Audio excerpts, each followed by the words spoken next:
Yep, that's everything working. And everybody, thanks very much for coming back. Appreciate you all coming back. We've been Dr. Josh has another stream going tonight, so he may have to pop out. But we've been lucky enough to get him for a wee while, so other people can poke at him. Terrific. Dave, thanks for coming. Bill, thanks for coming. Brenda and Gio, thank you all for coming in. So yeah, Bill, you mentioned just before we went online, you had a couple of questions for Dr. Josh. If you want to go with that. Okay. So one of the first ones I had. It's a biblical question. So I've heard that the only unforgivable sin in the Bible is blasphemy against the Holy Ghost. Now, I know a lot of atheists take that literally and will literally blaspheme the Holy Ghost. Other people say that there are different interpretations of it. And I was just wondering if you know anything about what the original sort of the earliest form we have of that, what the actual intention of that statement or that passage is. I know that's putting you on the spot, of course, but anything that takes me into the New Testament. So this is one of the frustrating things I think about talking to me. I would imagine is that I have a fair amount of experience with Koine Greek, and I've translated through most of the New Testament. So now in the seminary, he's all showing his credentials off. He's like, "Yeah, nobody's watching." but that being said, I shy away from talking about New Testament topics, primarily because one, there are people out there that are far better that I can recommend you to answer those questions. But the other thing is the answers that I give, because people push back and say, well, just go ahead and tell us what you think, what you do know. And the problem is that all of those New Testament texts that I did research into, I did them while I was a fundamentalist evangelical Christian. Okay. So everything. Do you think you would interpret them differently now? Yeah, I mean, because I came from a very, I mean, when you hold to the inerrancy and inspiration, of the biblical text, you have to do harmonizing type things. You have to come at it from with a framework in mind. And so I would think about dispensational aspects of a particular text, and what is Paul talking about here in Romans 1, and how does that differ? How do we look at Galatians 3? And the problem is that in order to really, I think, critically understand those passages, you have to get out of that mindset. And because I've never come back to those texts and translated them and worked through them and read through the secondary literature again outside of that fundamentalist framework, I'm afraid that anything that I would say would be colored by that framework. I get that. It would have some form of confirmation bias. So what I can do though is I have I can go do a little bit of research on that. That's no problem at all, because that would be me coming back to it fresh, and maybe I'd like to. Maybe I can email or something. That would I can drop my email afterwards. That would be good if you wouldn't mind. It's actually, it's if you probably something that I've contemplated. Sorry, I was just going to say probably the best thing to do is just email me at digitalhammurabi@gmail.com. Yeah, and I've done that. Just remind me, and then that'll be there, and I'll. Plus, Megan will see it and no keep worries. him right. Megan will see it as well, and she'll keep him right.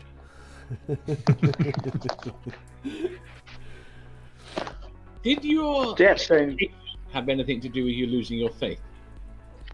Sorry, I caught the beginning and end of your question. Sorry. Did your education have anything to do with you losing your faith? It was almost exclusively that. Yeah. Sorry, that sounded bad. No, but a non-reaction is a good reaction. You didn't think about it. We just did, what do you call them, the ink blot test. You give a true reaction. That's very telling. Every time I think of an ink blot test, I don't know if you guys know what VeggieTales is, but I see Larry the Cucumber in his "I Love My Lips" song. Anyway, so it's a lip. It's a lip. Okay, anyway. Yeah, actually, the video that I've got up, it's probably pretty old now, but the video that we've got up on the channel where I talk about my deconversion, I don't know if, well, you probably do know this, man, but you know, I know that you had, isn't it MS? You may have forgotten, but next month at the end of the month, you're 2 years old from your first video upload. Good Lord. I watched your first video today, and I'm not joking, man. It's very cute, lovely and all that, but you and Megan sitting in front of like the curtain, speaking in same tones together, that I laughed so hard. We're digital Hammurabi! It was amazing. It was so fun. It's like she showed me there's apparently a Final Fantasy VII game coming back out, like a remake. Yep. I've told you more than I understand. Yeah. But she was showing me, so she used to play Final Fantasy VII in high school, apparently. So we're getting a PlayStation 4 specifically so she can play this new version or whatever. And I'm very excited for her about that because she's excited. But she was showing me a YouTube video where they do like the old scene and then the new scene. Old scene and the new scene. And yeah, that's kind of what it's like watching those old videos. One of my things that I've got on my list to do is to take all those old daily data because they're really good content, but they're just so poorly done. And to put them into a new bite-size but well-edited video. So, but yeah. So funny. Old videos, but that's the thing. When you look back at any channel, the very first video I tried to upload was I think the 1st of August, and very similar to like Megan, it was a game that I played on the PC. I think you known it in America as Manic Mansion. We called it the Tentacle over here, and you could hit F1 and it would change from 1080 back to the original setup just by hitting F2 in the middle of the game. Wow, that's funny. Yeah, it's just click and point. You know, well, you obviously know the game, but yeah, the old games are fun to replay. Yeah, they are. I will say, like in response to your question, Dave, the thing that happened to me is when I got to Hopkins, a just short version of this. When I got to Hopkins, there was a guy there, a good friend of mine now, who basically said, "So you're an evangelical?" And I said, "Yeah." And he goes, "Well, I'll be interested to see how long this lasts." Which I was greatly offended by, you might imagine. And he was right. That doesn't, I'm not trying to say that's of necessity, because my best friend Caleb is an evangelical Christian out of Tyndale, and he went through the same program I did. And he's way smarter than I am, even though he'd probably say the same about me. But I think I'm actually right. But he's still an evangelical, and it's just one of the things that I think is absolutely critical for someone that's going to maintain a Christian position, in my opinion, is that they don't shy away from what we know, and to actually engage with it, and to let their beliefs be altered in a good way by what we know to be true. Did your lecturers address it at the start? Sorry, I missed the very first part of what you said. Did your lecturers, did your tutors confront at the start of your course? Because I was watching a lecture series by, I'm going to lose this, Christine Hayes. And she was going through the translations of the various Old Testament books. And at the very start, she spends about half an hour going through the people that believe, and having to repeatedly say that they're talking from the perspective of knowledge and what we know, and it's not an attack on their faith. Yeah. Sorry, go ahead. No, go on. That was it. I was intrigued as to whether or not that was a comment that they had to address it. No, it's interesting because I expected that to be the case. Liberal school like Johns Hopkins, obviously they're going to come at me as I walk in with my Bible in my hand, and it's irrelevant, honestly, to the faculty at Hopkins.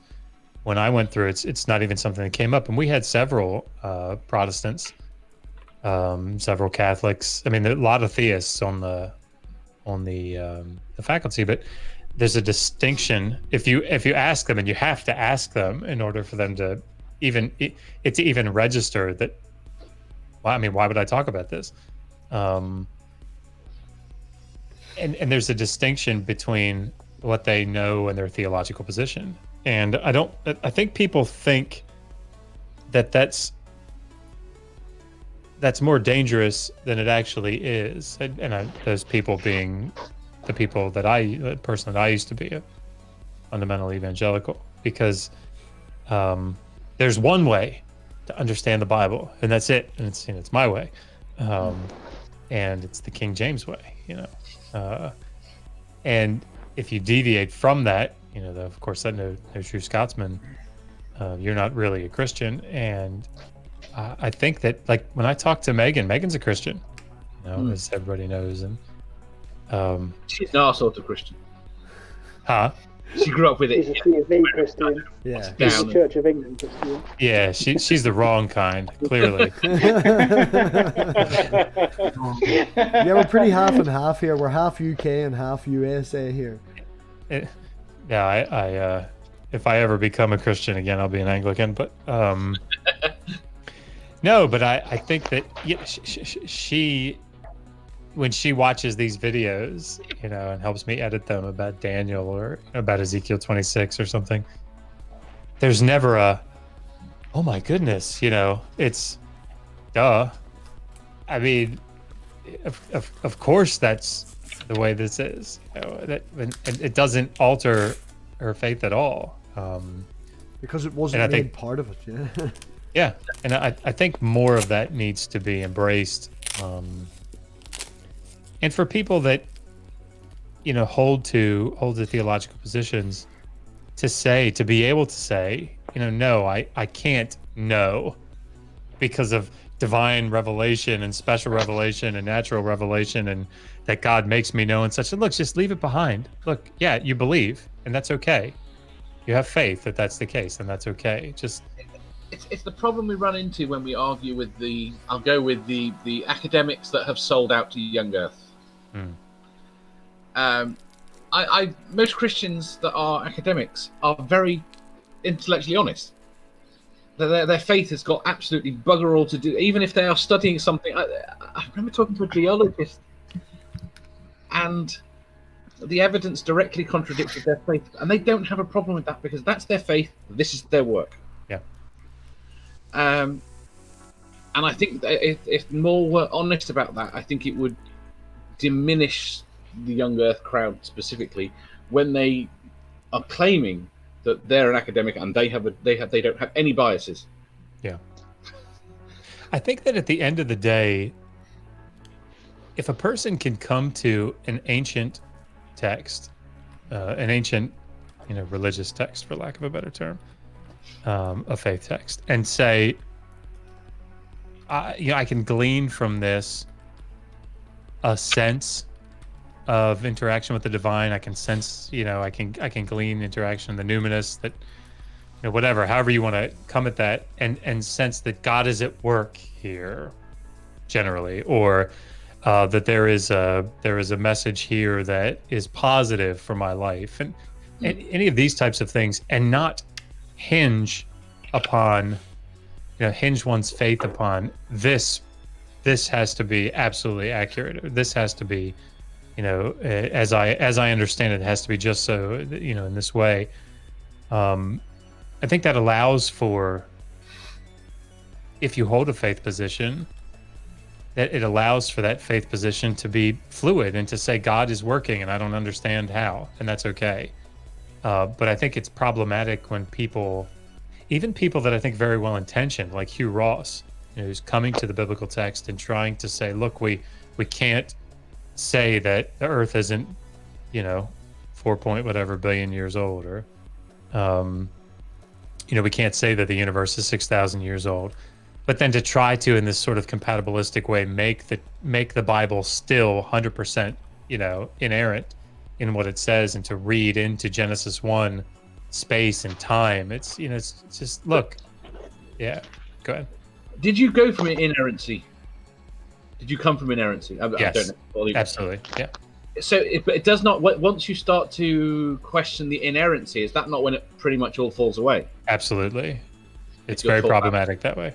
I mean, I think it's why Catholics manage to stay Christian for so long, because they don't think it's inerrant, because it's constantly revealed. It can be constantly reinterpreted. It doesn't matter that they got it wrong in the past, or that it's interpreted differently now. Yeah, I mean, and I think it's probably, I think that you can hold an inerrancy position, but it's a grossly different, vastly different type of inerrancy position. It's one that says whatever it is that the text is trying to say, it's true. And so, you know, if you come across the book of Daniel, let's say, and it's purported to have been written by somebody in, you know, the late 6th century BCE, but yet we know that it's written in the middle of the 2nd century. And you say, oh my gosh, you know, there's some guy who's lying, you know, and he's trying to dupe us all. Being able to recognize, all right, the truth value here is that the writer is trying to persuade those that are in this community, this persecuted community, to stand fast, to hold firm. And again, not that to me that means that this is an inspired text, but I think one could very easily hold that position and say, yeah, God was using that text through this guy in this way, and in that sense, it's true. And we move on, right? I think a lot of people end up there because, in the same way that I don't know how gravity works necessarily, you know, in all the details, and I don't know what is it that fucking Darth Dawkins gets on everybody about. You don't know. No primary. I mean, you don't know where your ultimacy, whatever, like what's primary. Your yeah, ultimate foundation of reality. Okay, so I don't know that. Well, if I don't, and the one thing that keeps coming up to me, and this is obviously not my field, but the one thing that keeps standing out to me in these conversations is, yeah, I don't know what that is.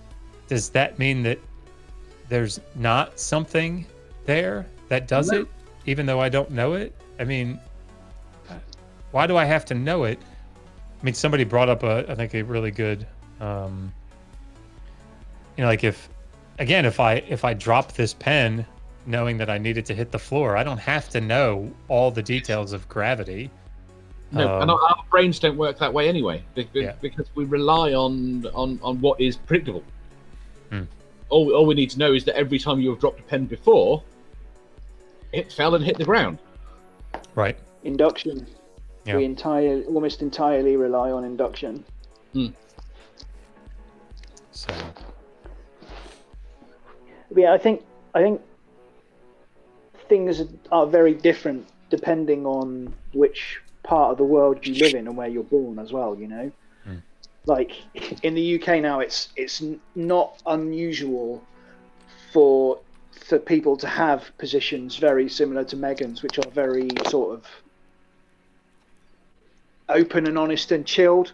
I know none of that really makes sense, but do you know what I mean, comparatively compared to other places where they have hardcore ideals. I mean, even here, my uncle, who is a Baptist minister, he's now retired, but he, as a Baptist, does not believe that the Bible is the inerrant word of God. Do you know what I mean? He, like, in the UK, he doesn't. He's like, well, certain bits of it are open to interpretation. We're not entirely sure. Like, and that's a Baptist, you know. Like, it's very different depending on where you come from. Yeah, and I think that's healthy. Because again, even my friend out at Cambridge, that he's an American, and he's working at Tyndale. You know, like it's not like he doesn't have commitments in that regard. But I mean, even he, I remember sitting with him at a conference. I've told this story before, but I was sitting with him at a conference, and I said, "Yeah, I'm making a video on the prophecy in Ezekiel 26 and how, you know, it failed." And he said, "Why?" I said, "Well, because there are a lot of people that don't think it did." And he said, "Really?" Like, you know, and failed is a word that I use sort of colloquially here, because I mean, he would say that you know, that's how God intended it, but it doesn't mean that We need to read into Alexander, into the waves, you know, and like, no, Ezekiel said, I think Nebuchadnezzar's going to come do this, and he didn't. And well, damn it. All right, in chapter 29, well, actually, it's all part of the plan, and now Nebuchadnezzar's going to go get Egypt. Oh, that failed too. Well, you know, I mean, but because he understands that's not critical to his faith. So yeah, which Well, can only be a healthy thing, for sure. I have Sorry, a question. carry on. Go ahead, I have a question. There's a lot of people who come from the Christian, have Christian backgrounds and stuff. When they have a conversion, that they say that they have feelings, like feelings of relief once they realize what is going on. Did you experience anything like that? And you do still struggle with that? The feelings of relief during the deconversion? Well, after the realization, after the deconversion. No. I mean, I can definitely understand where that would come from. I suspect that the shorter the time that one is at least like a fundamentalist evangelical Christian, the greater the relief, I would think. But for me, because I got saved when I was 5, and you know, it was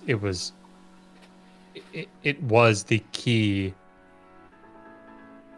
aspect of my life. I mean, what my life was built on my faith. Because of that, ripping out, you know, I hear people talk about how you can't have morality without God, and you know, without God anything goes. And it's a little scary because, you know, having my book that I could pick up and I could say, what am I supposed to do now? Okay. That's what I'm supposed to do. You know, I didn't have that anymore. And because of that, it's like, well, now I got to figure all this out on my own, you know? And it's scary to think about. I think there are a lot of circumstances where people are kept in check by this moral system that they've been taught and they've grown up, they've, you know, been raised in, and that is what keeps them from going out and doing these seemingly horrendous things. You're somewhat wrong. I think you're somewhat right. I think you're somewhat wrong. Just based on the level of crime, you talk to people. The communities. I'm trying to imagine the communities you grew up in, because they're so alien to me. But the Christians I grew up around were just as thieving, just as dishonest as everyone else. Yeah. I don't think that the moral system was real. I think, if anything, it stopped people thinking about it. Yes. Oh, no question. I think in my community, because I totally understand what you're saying, and Dave, I'm like far afield from my expertise. I could totally agree. The evangelical way. I've talked to some people that were living. I really regret it. From Kent Hoven's son, Eric Hoven. He got some students to come on Facebook, and we talked to them, and they were so wrapped up in it. It was everything. Yep. And I totally understand that would be something. That your moral code in that situation would be so tied to everything else. It's interesting because there are two aspects to it, I think. But I'm sure there are more. But just thinking back to my own experience, there were two aspects to good behavior, let's call it. And one was, you know, because the Bible tells me so. But the other, and so it became a source of pride and arrogance, really, to know that you were living up to the code better than somebody else. And not that you necessarily thought about it that way consciously, but the other aspect was very much social. And in these communities, you sort of had two types of people. And again, this is all anecdotal, it's just my experience, but we had the people that utterly rebelled, right? And they were the bad boys, and they, the bad boys and the bad girls, whatever, and they got their reputation, and were very proud of that rebellion that they had. Of course, their rebellion was like they listened to rock music, and they didn't come to Wednesday night service, but that societal pressure, the community pressure to do the right thing all the time. I mean, I remember it went with me when I joined the Air Force. I was suddenly launched into a community that was not like that. And I remember I had just graduated from basic training. I was at Keesler Air Force Base in Mississippi, and I was free, right? I mean, like, I still had some restrictions, but I could kind of do what I wanted. And I remember going down to the BX and buying a pack of cigarettes, and I had no idea what I was doing. I was mortified that I was even in there doing that. But I got in there and I bought a pack of Newports, the menthols. And there's a reason I remember that, because I would walk back and I'd unwrap the wrapper and I'd pull one out and I smoked it and felt this crushing guilt. How could I have done this? And so there was a place that everybody was allowed to smoke. It's called a smoke pit. And I walked over and I said, anybody want a almost full pack of cigarettes? Yeah, man, I'll take them. And that guilt would stay with me for about a month. And then it would leave, and I'd go back and buy another pack of Newport menthols, open them up, walk back, smoke one, and feel crushing guilt, and walk past that same smoke pit. And after the third month, people would wait. Like, they would wait there. Here it comes. And anybody, we do, I mean me. And I wish I were kidding, but I'm not. That's a great story. But that type of, it's so ingrained that I think that's the reality there for me anyway. It was like once I was intellectually allowed to drink, I was 30 before I had my first beer, and it was at Hopkins, and it was because I had left the faith, and it was like, oh, I'm allowed to drink now. And I mean, it was horrible because I had no idea how to do it. I can't tell you how many times I blacked out because I just didn't know how to do it. But anyway, go ahead. Sorry. No, I was just going to say that, like, quickly, the alcohol thing, it is very much not knowing how to do it. I mean, I, on the other hand, have always been allowed alcohol, literally from about the age of 10. If I wanted alcohol, I could sit at home with my parents and I could drink alcohol. Consequently, when all my friends were going out in their teenage years, getting blind drunk and passing out all over the place, I'd be like, why do I want to do this here when I can just sit at home and drink? Like, it was just not a thing to me at all. Can I relate some experiences with this? Yeah, of course. So my upbringing is German. I can remember being very young and my dad pouring me a small glass of beer. It was like a 6-ounce juice glass, but he poured me a glass of beer and gave it to me and invited me to drink it. And I didn't like it. I didn't like it. And the idea of sitting with my parents and drinking a beer was just not attractive to me. It was kind of like, ick. Why would I want to do this with my dad? This is just weird.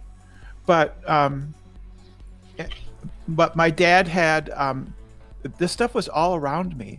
And so we would go with my dad and we would go in a canoe and we would go and collect wild grapes and he would bring them home and he'd make homemade wine with the grapes. Well, actually it was vinegar. It wasn't really wine, but he tried.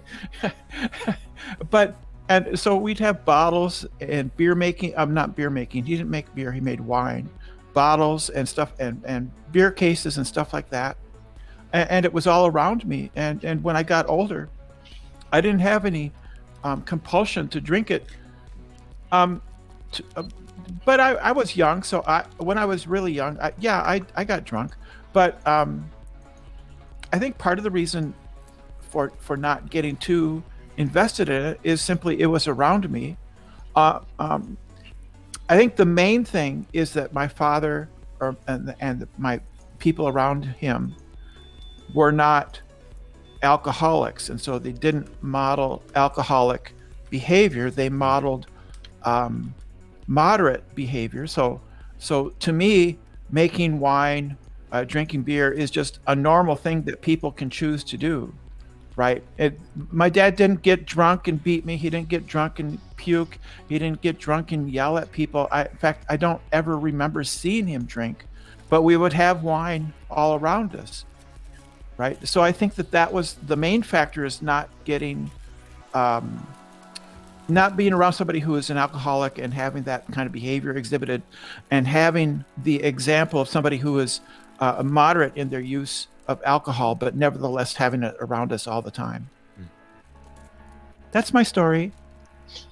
No, well, it's interesting from cultural different points of view, because you say you're German. Over here, back in that stage when I was, talking about 14, we were going out, we were drinking 3-4 days a week, we were jumping out of school afterwards, meeting up and growing. I've said in the chat I was nearly an alcoholic at 14. It's the truth, like, we were drinking an awful lot. It depends where you grow up, what the culture is, and it does. I think the more European, having a glass of wine at dinner, seeing that it's more open, taking it away and making it taboo makes people want it.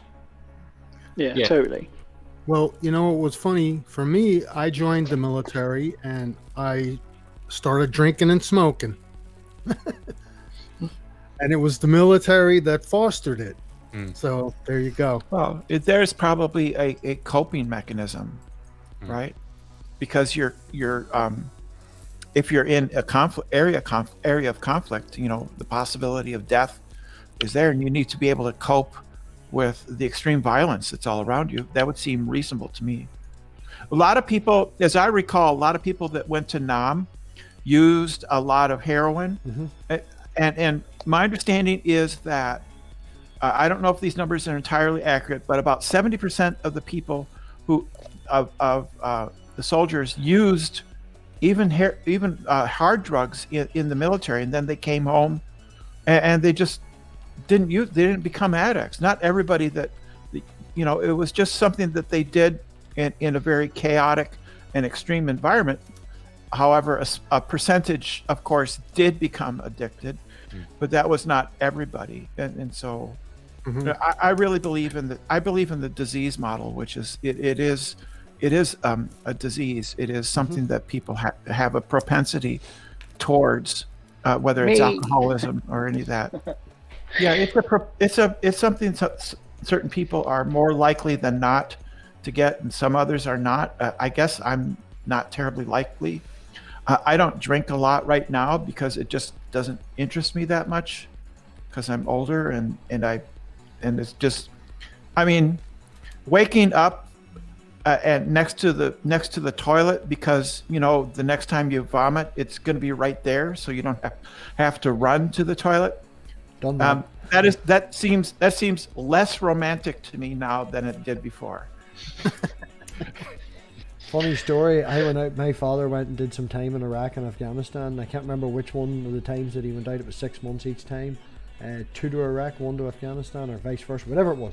And we went to his army base for a meal and drinks the night before. So many boys going out and then everyone drinking. And I literally got dropped off at the house at 4:30. A friend of mine picked me up after work, dropped me off at the house, and I remember going out the front for a smoke so I wouldn't wake the girlfriend at the time, walking back into the house and going to sleep. And it was my next door neighbour's house that I walked back into. Wow. They had left the front door open for the dog. Man, you don't pay any tax on the army base. I went out with 30 quid, came home with 20, and cannot remember a lot of it. It's a lot of drinking. I woke up at 6 o'clock in the morning on his sofa with about 60 messages, and it was just, where the hell are you? What the hell's going on? Your shoes are in the living room and the front door's open. Where the fuck are you? Yeah, sometimes you can get yourself into an awful state. It's not attractive anymore. I drink maybe a bottle of wine in the after parties. I enjoy myself, bit of fun, and Yeah, getting you, as Brenda says, to the point where you have to sleep on the bathroom floor so you don't mess them. That's youth. We're all a wee bit older here now. We enjoy Yeah, yourself. the tiles are so nice and cool, you know. The tile flooring. It's nice Really, and cool. that is it. That is really exactly it, though, Brenda. That's exactly it. They're so cold. Yeah, it's refreshing. And drag it back to Dr. Josh. Okay. Yes. What did you hope to get from a seriology? Yeah, that's a good question. And it was actually somewhat of a problem when I went to Hopkins. So when I went to Liberty University, much to my chagrin, and got a bachelor's in religion, and then I went to a Capital Bible Seminary to get my master's in theology. And when I was there, I realized that I really liked languages, and I wanted to do the stuff that nobody else did or fewer people did. So everybody was doing Greek, so I decided I wanted to do Hebrew. And then everybody that was doing Hebrew, I said, well, I want to be more esoteric, so I started taking Aramaic. And then I didn't want to take biblical Aramaic. I wanted to take Targumic Aramaic. And anyway, then I started taking Akkadian. But languages became my thing. You're a radical. You're Yes. a radical. I'm a nerd. Just out there. I mean, But I remember when I was about halfway through my thesis, a professor said to me, "You need to go on for a PhD," because my plan was to go back in the Air Force as a chaplain, because I was a chaplain candidate at the time, and he said, "You need to go get a PhD." So I applied to Actually, the first thing I did was I applied to Baltimore Hebrew University, which was a much smaller school, but I wanted to get in the Hebrew program there, and I had taken an ulpan there, like a modern Hebrew course, and the president, he contacted me and he said, I'd really like you to come, but we just don't. It turns out they were getting ready to merge with Towson State University. They couldn't accept any more students. Just, I guess, a blessing at the time, if we want to call it that. Because then I applied to Hopkins, and the reason that I did is I had a Hebrew professor who said to me, if you want to do, how did he word it? He said, I can't remember the word that he used, but he put his hand way up here. Like, if you really want to do Old Testament studies, well, if you really want to do Hebrew Bible, you need to learn Akkadian. That's it. Like, you got to learn Akkadian. And then that stupid, well, everybody does Akkadian. So Assyriology is where you did Akkadian, I thought. So then I applied to the Assyriology program, and they were really afraid that I was trying to. It was easier at the time to get into Assyriology than it was to get into Hebrew Bible, because more people want to get into Hebrew Bible. And they were afraid that I was coming into Assyriology as like a back door into Hebrew Bible, which I wasn't. But Assyriology is where you study Akkadian. Turns out you can study Akkadian as a Hebrew Bible student. But once I got there, my professor, brilliant man, Paul Del Nero, he said, a lot of people do Akkadian. You might want to consider doing Sumerian. Sumerian's like where it's at. And then, nobody does Sumerian, so I did Sumerian. And then when I started doing that, well, everybody does Emigir Sumerian, normal Sumerian, but there's this like esoteric subset dialect of Sumerian called Emisal, and nobody does that, so I'm going to do that. And then it was everybody does Emisal, but there's an unorthographic phonetic, syllabic writing of Emisal. That's what nobody said. That's what I did, and I wrote my dissertation on that. I'm stupid, is I guess what I'm saying. Sure. I think You that's pick the hard road. I think I take the road where there's going to be less competition. That's what it is. So I'm actually very scared, is what it is. All these people here, I don't want to fight against all these people. I'll go do something that nobody else does. Did you think it would? Did it ever occur to you that it wouldn't add to your faith? No. I assumed that it would strengthen it, because I assumed that now I would know. I mean, there was a course at Capitol that was called Critical Issues in Bible Backgrounds, and you dealt with things like the objections to Jonah being in the belly of a whale for 3 days, and things like that dirty, nasty, horrific documentary hypothesis and all of its brothers. The Pentateuch is written solely by Moses, and so I obviously knew all the arguments. I knew why the resurrection was the best explanation. And I mean, like, I remember I taught on it. I taught on the different, possibilities of, well, could he have swooned, or, could they have had a mass hallucination, or no, and here's why, and here's why, and here's why. So, I mean, I just assumed that I was going to get all of this linguistic background so that I could go back and I could read all these documents from the ancient world, which would prove, everything about the Bible. Which Dr.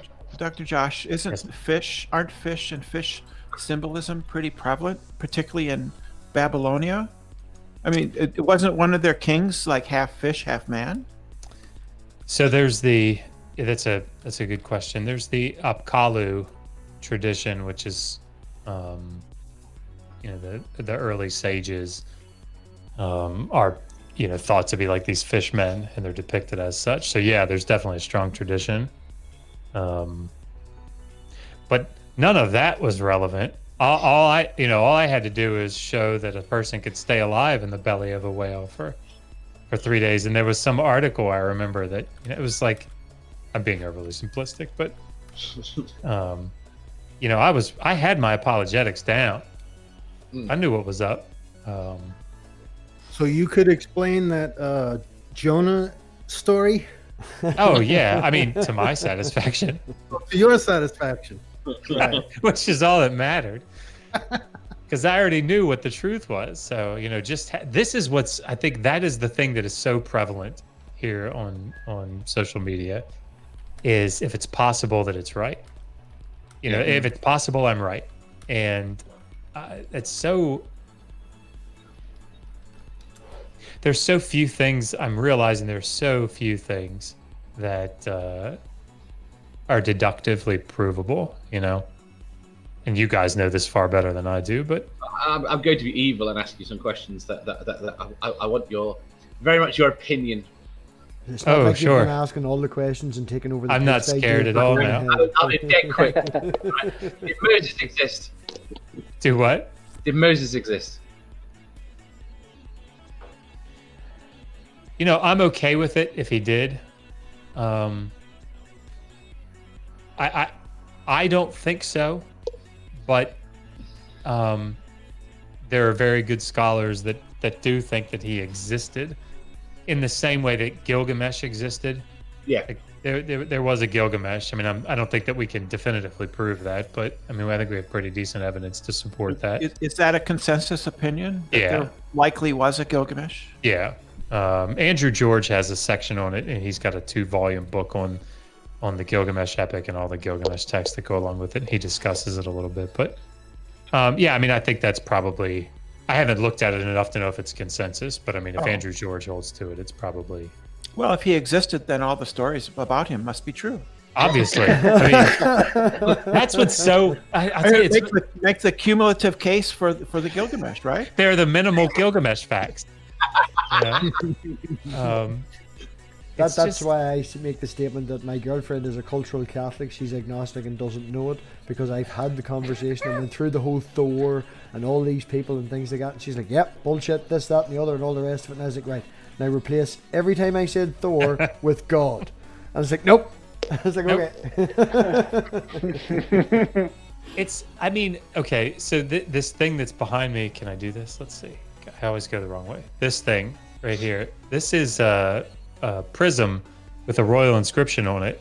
It's actually a royal hymn called Shulgi A, and it's about the king Shulgi, and it's all this like amazing stuff about Shulgi, how he's a born from the womb. He was called to be the ruler, and he's a dragon, and he's, he can run at superhuman speeds and all this stuff. Nobody goes to Shogi A and says, well, I mean, God, we need to, obviously he was divine. Nobody argues that, right? Nobody argues that because Naram Suan put the God determinative in front of his name, that he was actually a god. Even though we have the tablets, that show when the divine title, the divine determinative, was placed in front of his name. Here we have tablets that don't have it. We have tablets that do. We know the year that it happened. Like, I could tell you all kinds of stuff about Naram Sin, and I have the actual tablets to show it. But that all those things are true about him, that he existed and he was a king and he did. But that doesn't mean he was God. I mean, like, so this argument that, I mean, I get the rationale. If we can show that there are all these historical things that are true about, these Old Testament, these Hebrew Bible figures in particular, that all of it must be true. Like, I get the rationale, but it's because you already think that they are. So yeah, it's always been fascinating, but it's been fascinating to me since 2009, I guess. Late 2009, and I became an atheist. But yeah. Have you been on with Pine Creek, Dr. Josh? I don't remember you. I haven't, no. That would be interesting. Yeah. He seems like a really nice guy. No?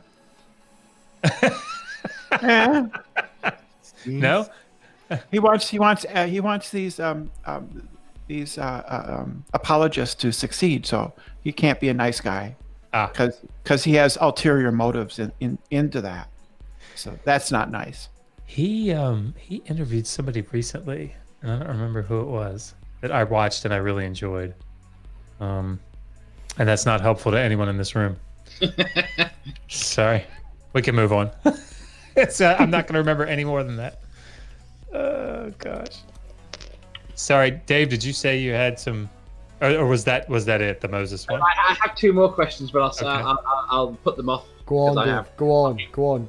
Squeeze them in, because we've got them now for about 5 more minutes, and you're the most intelligent questions you've asked all nights came from you. It's now the fucking Dave show. Throw your questions out. We'll get the last wee bit out of Josh here before he has to go, because the man's got another stream in 45 minutes. He probably has to shit, shower, and shave and all that things that you have to do before you get ready. Squeeze him for every drop. Squeeze him for every drop. What do you spend your day doing at work? That's a good, fair question. I try to.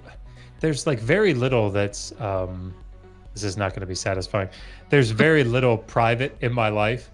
And that's like the one area that I try to keep somewhat private. My work. I do construction. It might be because I just don't want everybody to hear how lame it is. I mean, how... At the end of the day, man, it's something like that there. Like, I work with cars all the time. A mediocre job is something like that. It gives you your brain time to work about things. I guarantee you're thinking all day while you're doing that. You're not wondering... That's true. I do. The brick's going down and it's level. It's a small part. The rest of you's wondering what slavery's doing on in the Bible. It's funny because we had a Patreon call or whatever it is where people call in anyway today, and I talked about how I wrote a Sumerian grammar just before I published this slavery book. And the Sumerian grammar, I wrote it at Starbucks at 4:30 in the morning. Like, I would get up at 3:45 and I'd get ready and I'd drive to Starbucks and I'd sit there for an hour and a half from 4:30 to 6. And then I'd go to work. And that's when I wrote my Sumerian grammar. And it's like the only time I can find to do it. And I thought it would be a lot worse than it is, because what can you write at 4:30 in the morning at a Starbucks with that? They had the loud music playing, and I'd put the AirPods or whatever in and turn rain sounds on to kind of drown out the sound. But it seemed like it turned out okay. But yeah, I do wish that I were doing more academically minded things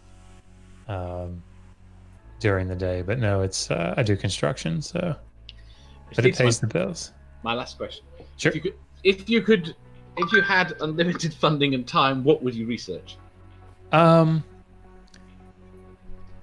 Ooh. That's a great question. It really is. I think I would probably dive headlong into Pentateuchal studies. And the reason that I say that is looking at how the redaction history, because it's so hotly debated.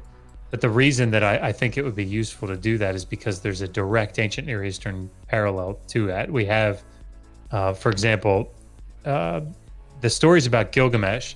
Jeffrey T. Gay wrote a book on this back in the 90s about how you can see the individual Sumerian Gilgamesh stories, how they start to get tied together in the Akkadian texts, and then down into the late second millennium, you see them, all the different streams of tradition get pulled together in the final, form of the Gilgamesh epic. And you can see that, and it's very different from the biblical text because we have the originals. We have the autographs. So you don't have to theorize, you don't have to speculate like, oh, okay, there's a gloss here in Genesis 6. This is probably a gloss because it talks about, and the Nephilim were there in those days and afterward. Well, and afterward, it's probably a gloss to try to answer Numbers 13. So, but you don't know, right? Because you just have the one statement there. You just have the manuscript. So we have the originals. You have the original clay tablets with the thumbprints in them, And so to be able to say, yeah, this is what the story had in the Sumerian, and we know we can date this. And then we have it here later in the Akkadian, we can date that. Then we have it later in the Akkadian, in a different form of Akkadian down here, and what are the differences? We can see. Question. Sure. What were the Nephilim? Were they just large, burly people, big people, burly men, or were they actual fallen angels? Because I've run into people that I think are otherwise reasonable, intelligent, who look at the Bible text and say, "Yep, they must have been real," because that's the Bible text says that. So there were Nephilim, and sometimes they'll say, "Well, it was fallen angels," but really it could have just been. These were, I think another interpretation is they were kingly people or something like that. Can you opine on that? Sure. I mean, definitely not my specialization, but I will. I do know a little bit about it. So I would say that they were created by the biblical writers for a purpose. There's a really great book out by Doak, I think is how you pronounce his last name. I can get it and get the reference, but it's Doak, I think. But basically, you have a whole list of different terms that refer to giants, right? Nephilim is one. You have the Rephaim, the Zamzumim, the Amim. What else do you have? Anyway, there are a bunch of them. And there are these like Og of Bashan, if that rings a bell. Well, maybe it was the land of milk and honey. Maybe they just had a lot of good food. That's possible. So this is and these were just poor, starving little Hebrews, and they were just stunted little guys. They're just I know. I don't know. Maybe. So Brenda, it's possible. Therefore, it is. That's what I would say. So one of the things that I think it needs to be factored into this discussion, because this comes up, I hear this come up a lot actually in discussions about pre-Israelite Canaan, pre-conquest Canaan, or during the conquest, and why is it that the Israelites went in? Is it to conquer giants? Is it what is it? And the problem is that the second half of the second millennium, whether you think that the Exodus happened and the conquest happened somewhere around 1440, or 1400 or wherever, or whether you think it's around 1200, irrespective, we know a fair amount about that period historically. So, the middle of the 14th century, it's not like it's really well documented, but we know a lot about Canaan because we have these tablets called the Amarna tablets, and they're letters they were found in Amarna down in Egypt, and they're letters. There are a bunch of letters that are written between the major powers, the Great Powers Club, they call it. So Assyria, Babylonia, the Hittites, Egypt, they're all writing to each other, exchanging goods and doing diplomatic. It's like one of the earliest forms of diplomacy. But we also have in that cache like 300 some letters from rulers, local rulers in Canaan, in the land of Palestine, the area of Palestine. And they're all writing to their overlord, the Pharaoh. And like we have Egyptian outposts in Egypt, we have a lot of archaeological evidence from that period. And again, it's not like it's my field of specialization. That period is not my specialty, but I mean, we have a lot of information from that period. And so like this idea that there are these giants everywhere that are running around and that are leading, ruling these major cities, it's just not borne out by the data that we have. You don't have the Egyptians getting letters from local Canaanite rulers saying, please come deliver me from the 9'9" race of people. They're talking about, the Habiru and anyway. So yeah, So could it just be a honorific? It's you're a giant among men. It's not size. It's just, you're the big dude on the block. So you get the honorific. I don't think that they're actually describing.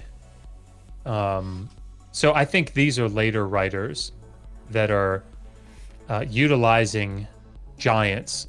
They're utilizing giants to do something with the text. So, you think about the flood account, and these are not my ideas, by the way. Like, I don't want anybody to think I'm coming up with this stuff on my own, because that would be terrible to people have thought long and hard about this. In Genesis 6, you have these giants that need to be wiped out, right? They're part of what needs to be wiped out. And it's part of the issue with people that want to read literally, read the text from a literal historical, hermeneutic. All these Nephilim should be dead, right? In the flood, they should be gone.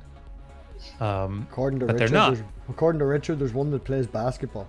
So yeah. But there's a tradition in Targum Jonathan, I think it is, that has Og of Bashan as like a stowaway on the ark, right? And it's to try to answer that problem. Why didn't all the Nephilim die? Why didn't all the giants die? Because they come back in the text, and but they're there at these strategic moments in the text. They're at the flood. They're there as the children of Israel are trying to go into the land as like border. They're the things that have to be overcome. They have to be wiped out, and yet they don't. And so when the monarchy comes, they have to be dealt with again under David. And there's all kinds of varying traditions about, even who killed Goliath. Is it David or was it Yochanan? It's hasn't happened yet. What I hear you saying is this is a literary device invented to deal with other problems, inconsistency in the original text. And not even consistency. I mean, I think that things are invented to deal with the inconsistencies, but I think that there were probably traditions, almost certainly. I mean, you think about the archaeological ruins of these high-walled cities. We know that these cities were at points in history pretty big, and so I think that these traditions about how huge the cities were, and there probably were traditions about the giants that inhabited them, because look how big the walls were. But I think this becomes a literary device that's inserted into the text to develop the story in such a way to show justification. That makes sense. When New York becomes flooded from global warming, later groups of people from West Virginia will say those people must have been giants because look how tall their buildings are. Yeah, they're real big. Yeah, I agree. And I mean, Sorry for interrupting. No, I think it's probably, and we have to be very nuanced in this whole discussion because it's actually, it is a very complicated discussion. But I think, in the end, this idea of trying to defend, in my opinion, Josh's opinion, trying to defend a position that says that there were actually, 9-foot tall giants in the land, and these are the people that the Israelites actually went in and conquered. I think it's to probably miss the literary structure, the literary devices that are being used in the text. And if you have commitments to the text that say that I have a hermeneutic and I'm committed to that hermeneutic, then that's problematic. But I don't think it should be. Well, we've all seen the footprints that people claim, and monsters and the skeletons, and they all say that this is real stuff, right? The Smithsonian is hiding everything. It's down to the Smithsonian. They're not. There are some giant footprints that are not hidden. If you Google Ain Dara, the temple at Ain Dara, it's AIN space DARA in Syria, you'll see the remains of a temple that have giant footprints of the giant deity. Now, it might not be a deity, folks. Maybe it was actually a giant. There are 2 footprints at the entryway that are side by side. I think they're like 4 feet long, something like that. I was there. I remember standing in them. And then there's a step that goes in, and then another step that goes in past it into the temple toward the main pedestal for the deity, or the main. I can't think of what that's called. If I could ask just the one question, because I know Dr. Josh has to go, and I've been dying to ask this since it's one of my the last question I haven't asked, so it's totally off the topic of this, but on topic with Dr. Josh, right? The most interesting tablet that has been taken from a foundation of a building that you have read or come across. They did use tablets to fill in. Yeah, so the most interesting one that you've come across or read, or were they generally just useless, or was there one wee gem, one wee diamond in the rough that you've ever come across? Foundation deposits are, the Gilgamesh, the Gilgamesh epic is purported to be, it presents itself as a foundation deposit. So, if you read the beginning and the end of the Gilgamesh epic from the Standard Babylonian Gilgamesh epic, it'll say, open the tablet box, open the lapis lazuli box, read the story of Gilgamesh, who journeyed and brought back the hidden wisdom. I can't remember exactly the verbiage, but, so one in particular, there are a lot of inscriptions, royal inscriptions that are on foundation deposits. I don't know that I can think of one off the top of my head. I will say, in a similar vein, perhaps, that one of the more interesting, sorry, I can't move away from the mic and have people still hear me. One of the more interesting tablets that I've read, this is a replica of it. Yeah, it was made by Jeremiah Peterson at, I always forget the name of his Etsy shop. It's ancient text, modern scribe, something like that. When they put made in China in the bottom of it, you'd think he'd have writ his name made in it underneath it. Yeah, can you guys see that? Yeah, that's coming out pretty just clear. Barely. Good camera, yeah. Hold on, Josh, hold on. The original host would make it bigger. Shush, I was just about to do that. There you go. So that is an amulet. Oh man, now I'm really big. That's what she said. Man, you've been huge for a while. But that's an amulet, and you can see if you look, there's a hole. There's a hole where ostensibly a string was supposed to go through. But this is a section of the literary text Era and Isham. I know, right? Era, isn't that surprising? You guys are probably really familiar with Era and Isham. But it's a story about extreme violence. There's these deities that are extraordinarily violent, and but it's the section is put on this amulet because the idea is that if the words had power and this infused this amulet with power, and if those incredibly powerful, incredibly violent, warlike gods, that power could be infused in this amulet, then it would work on behalf of the wearer. And so they put a section of that incredibly violent literary text on that amulet, and it's pretty cool. So that we had them. We asked Jeremiah Peterson. I googled Ain Dara, and I'm convinced now because I got a text that says a website that says some scholars believe Ain Dara is proof that Solomon's temple was not based on literary imagination. Yep. Mhm. But is it Beat Hilani? I think is the type of. I don't remember from my archaeology classes the. We do have one question that Buck Malona was going to ask. Ivan Finkel. Have you heard of Ivan Finkel? Who hasn't?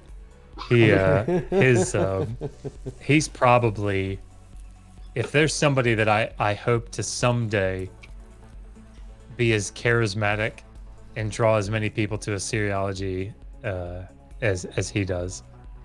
That sentence didn't make any sense because I think I changed halfway through it. But if I could be as charismatic and draw as many people to Assyriology as he does someday, that would be amazing. He's such a nice guy. I can't imagine someone more charismatic than you. Really? Well, Hmm. all right. Well, that was a compliment, right? Yeah. So if we've any other questions, if anyone wants to squeeze one in from the chat, because Dr. Josh does have another stream in like 25 minutes. So I'm good.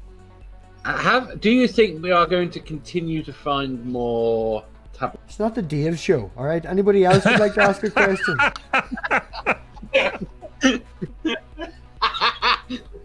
You asked. I Oh, was no, going to no, say. it's all right. No, it's so fine. Go on ahead. I'm totally think changing the you'll name of the continue to after party to the Dave Stay. But go on ahead. Do you think we will continue to find things archaeologically of quantity and quality? Absolutely. Yeah, no question. No question. That part of the problem Wasn't even a with fun question. Wasn't even worth asking. That was just obvious. part of the problem with excavations at this point is that trying to get into a rock and trying to do meaningful excavations there, and of course the other problem is looting, extensive looting that gets done. But yeah, I mean, so many archaeologists now have been they get a chance to go to a site. There was a site,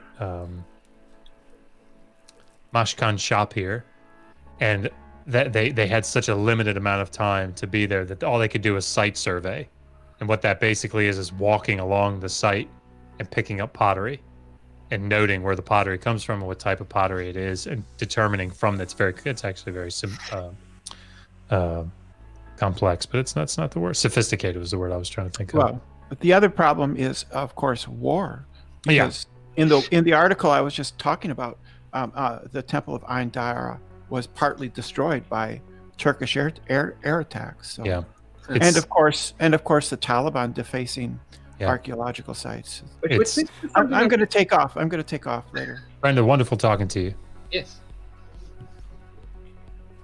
Bill, anything you want to ask Dr. Josh before I start kicking people out around the room? No, I'm pretty sure we're all good now. I will email him again about my earlier question. Please do. Yeah. So, yeah. Cool. Perfect. Thanks, Bill, for dropping in. Appreciate you, man. Gio, anything for Dr. Josh? Well, I'd just like to say it's great to actually hear your voice live and talk with you. I know I've watched you on the Skylar Fiction Show. That's how Skylar Fiction. Don't even mention that guy's name. But that's how I found MathPig, and that's how I found you. Awesome. So, That was a real pleasure. It's good talking to you. Thank you for everything you do. Oh, absolutely. Oh, look at you just being all special. Yep, thank you for all you do. Just all you go on, Dave. Go on, ask another question. You're dying to ask another question. You know you have another one in there somewhere. It wasn't a question that's not really for him. It's not really fair to ask him. It was only about whether or not it was true that we can't get access to Saudi Arabia. What was that about? I read somewhere that you have to be Muslim to get to archaeological sites in Saudi Arabia. That one, I actually know several people that would be a good question for. See, that makes Actually, more it is a good question. Yeah, it makes more sense when he follows it up. Shouldn't have kicked him. Go on ahead. Sorry, Dave. Well, like I said, I didn't think he'd be able to answer in any way. No, I can't. But if seriously though, if you do email me that, I can probably pass it on to people that know the answer. So, Thank you. Sure. So I just thanks everybody for turning up. Dr. Josh, absolutely amazing man. And as you said before, Digital Hammurabi is also Megan. We can't forget about Megan. Lots of love for Megan in the background. Any good man has a stronger woman standing behind him, telling him what exactly to do and when to do it.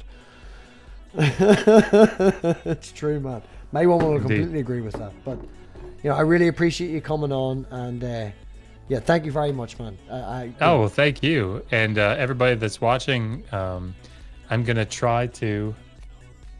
I think Megan's not quite back yet. I'm hoping she comes back soon. She had to go pick up the kids, but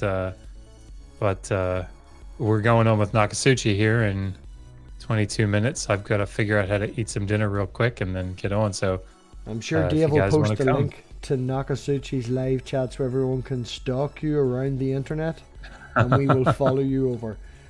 Everybody, if you haven't subscribed to Dr. Josh, if you've got a spare dollar, put it for the HAPS fund. It really all goes to a far better cause. It really does. Don't get me wrong. If you want to give me a fucking dollar, give me a dollar.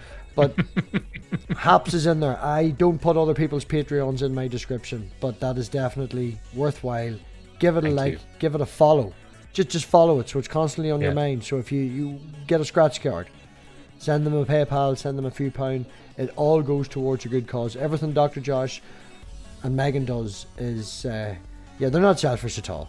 There's very little, no. They're modest, they're genuine, and you need to get some live streams going. You have lost the cutest couple on the internet. You just have to get the live streams back up again. Copy that. Understood.